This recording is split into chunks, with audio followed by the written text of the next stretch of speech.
Hi, I'm Dave, and this is Crit Thinking, where we hope to inspire critical thinking at its finest. So, one of the top atheist arguments I come across is, I believe one person who really talks about it a lot is Dan Barker. And what it basically is that why is there experiences, so to speak, emotional experiences in every religion that people claim are supernatural? And that's really a big problem for Christians. It's something to really consider. So what are some things to think about and to be critical of the statement that because there are religious or really powerful experiences in all religions, what does that mean? The atheist says that's a big red flag for the reality of the supernatural and things like that. So, okay, but I want to be a little critical of that judgment. Obviously, they might develop their argument a little bit more. But let's think about it. Okay, so yes, he claims that his experiences when he was a Christian were mental in nature, that they were internal to himself and had no supernatural influence, because there is no supernatural influence according to him.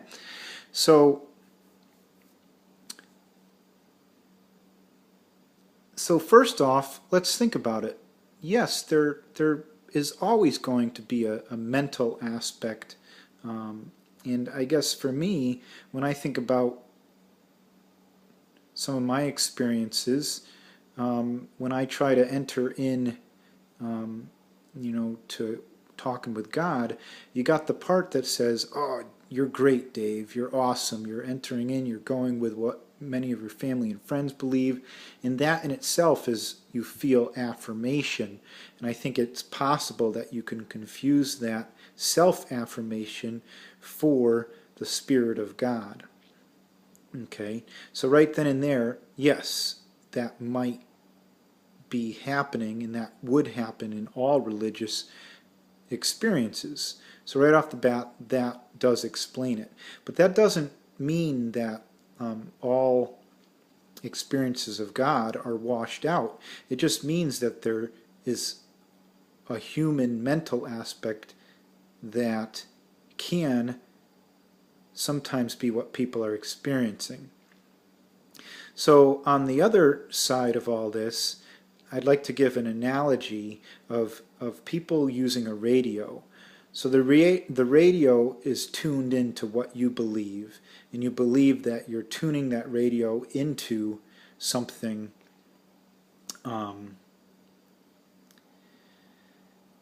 that is actually giving off a signal. So in the case of Buddhism, you tune your dial toward the the viewpoint of Buddhism, and the hope is that when you tune your radio in, you're going to receive a signal.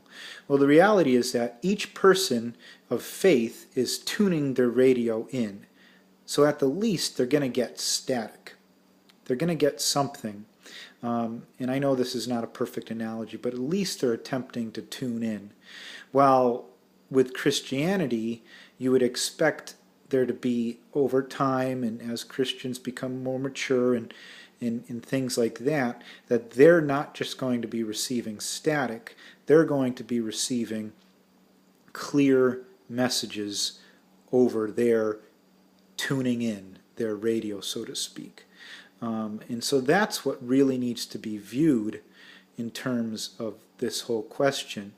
And then, so then what you would expect is, as Christians become mature, they are tuning in better than other religious experiences and things like that.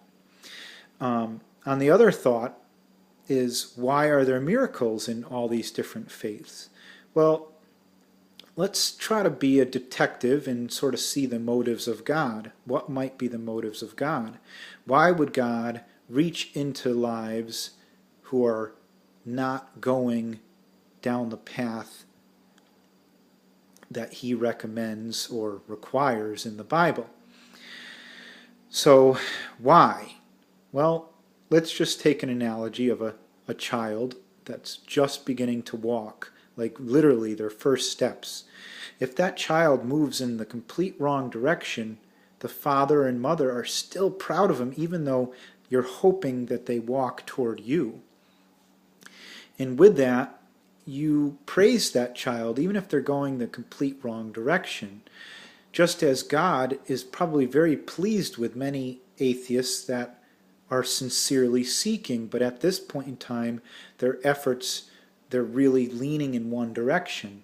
But in the case of other religions, other than Christianity, they're walking in a little bit more the right direction. In fact, they might be going very close to the right direction. And with that, a loving father, in the case of a child, would help them, would guide them, and then eventually lead them in the right direction. So to say that God should not perform miracles or really help people that are on the wrong track would really go in contrary to the whole concept of God being Father. So the argument by Dan Barker about the miraculous happening in all religions and also religious experiences happening in all religions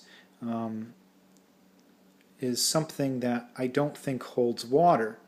And I hope you'll be critical of the things that I'm saying right now too. Yeah. So till I see you again, remember, don't quit thinking, start crit thinking.